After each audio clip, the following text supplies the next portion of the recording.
High friend तुम्हारे काছে আরো একটা নতুন ভিডিও নিয়ে চলে এসেছি। যেটা দেখতে পাচ্ছ যে পুকুরের মধ্যে অনেক কালারিং वाला ফিশ, এগুলো হচ্ছে গোল্ডেন ফিশ। তো এটা হচ্ছে কোন পুকুরে এত ফিশ হয়েছে, এগুলো সাধারণত অ্যাকোয়ারিয়ামের মধ্যেই চাষ করা হয়। তো এখন আমি দেশে গিয়ে দেখতে পেলাম যে পুকুরের মধ্যে এই মাছ প্রচুর রয়েছে। যারা এই রকম মাছ দেখতে চাও তো সাথে করে দুটো কটা মুড়ি নিয়ে আসবে। মুড়ি ছড়িয়ে দিলে ওই মাছগুলো আরও খাওয়ার জন্য ভেসে আসবে, তোমরা সবাই দেখতে পাবে। এটা হচ্ছে জয়রাম চৌকের যে শিব মন্দির রয়েছে, সেই শিব মন্দিরের পুকুরের এগুলোর মাছ।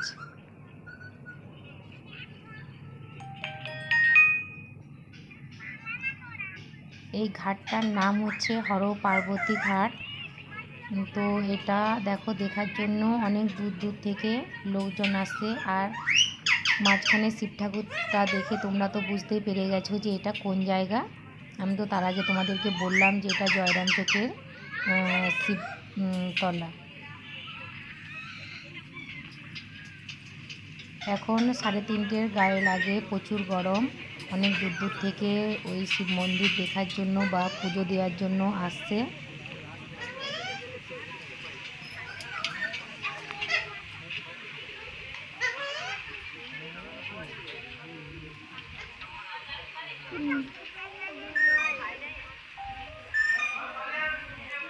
ঘাটের মধ্যে সবাই মাছ দেখার জন্য দেখো ভিড় করে দাঁড়িয়ে আছে।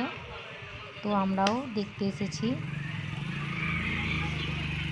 আর ওটা যে দেখা যাচ্ছে ওটা হচ্ছে ওই শিব মন্দিরটা। আমি লকডাউনের সময় এখানে শ্রাবণ মাসে আমরা সবাই মিলে শিবের মাথায় জল ঢালতে আসছিলাম। আর অনেক দূর দূর থেকে দিদিভাইরা আসছে। দেখো কেউ উপরে আর একটা শিব মন্দির আছে, সেখানেও অনেক লোক দাঁড়িয়ে আছে। আর এটা হচ্ছে ওই পার্বতী ঘাটের সাইডে অনেক রকমের ফুলের গাছ আছে।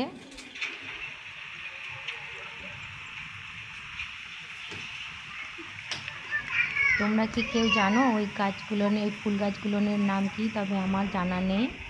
তোমাদের যদি জানা থাকে অবশ্যই তোমরা ওই ফুল গাছের নাম কমেন্ট করে আমাকে জানিয়ে দিও।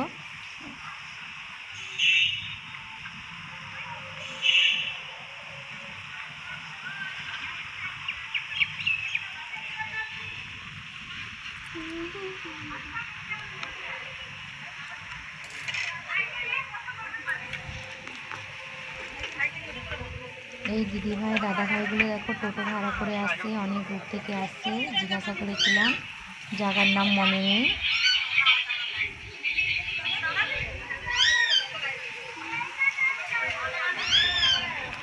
তোমরা যদি কেউ এই শিব মন্দির আসতে চাও তো অবশ্যই এসে সামনে থেকে দেখে যেতে পারো যে একটা গ্রামের দিকে কত সুন্দর মন্দির আছে। ভেতরে বলে হয়তো অনেক লোক জানে না।